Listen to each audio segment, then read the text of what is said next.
Hi and welcome to today's morning report for Monday, the 20th of January, with me, Richard Perry, market analyst at Hantech Markets. First of all, please don't forget this video is for informational purposes and make sure you've read the disclaimer, which is at the bottom of the morning report page on our website. The overnight moves in Asia were fairly muted actually after the Chinese GDP data, which came out with a bit of a mixed number actually, but it did show that GDP in China fell to 7.7% in Q4, which was actually the lowest we've seen for 14 years in that country. So it's a bit of a weighing element on the markets today. Stock markets in Europe have opened all lower in a bit of a correction mode. So it suggests that maybe risk appetite is on a bit of a back foot today.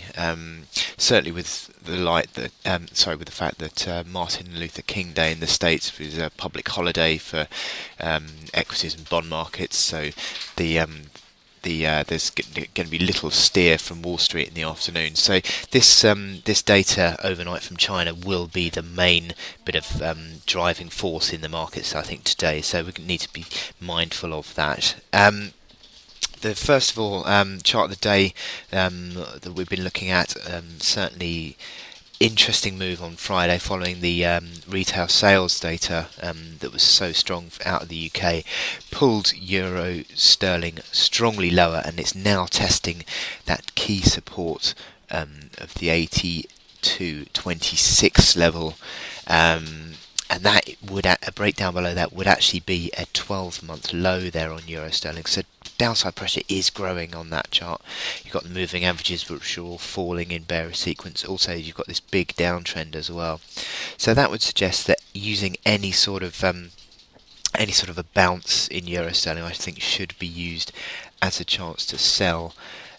Looking more at the intraday chart, you've seen a little bit of support form overnight at around that 82.29 level. Maybe you'll get a bit of an unwinding of this move back towards this resistance band between 82.77 and 82.82. So maybe that would give us a chance to sell again. But certainly, all indicators are pointing pretty much south in the coming days, I think, on euro sterling, and I think this is one to certainly watch for the pressure to the downside, and using any chance of a bounce to sell. So yes, that's euro sterling, and there are plenty of other charts that we talk about. Also focusing on euro dollar, cable, Japanese yen, and gold. So check them out on the morning report page on our website. I hope you visit again soon. Thank you very much, and I'll speak to you later.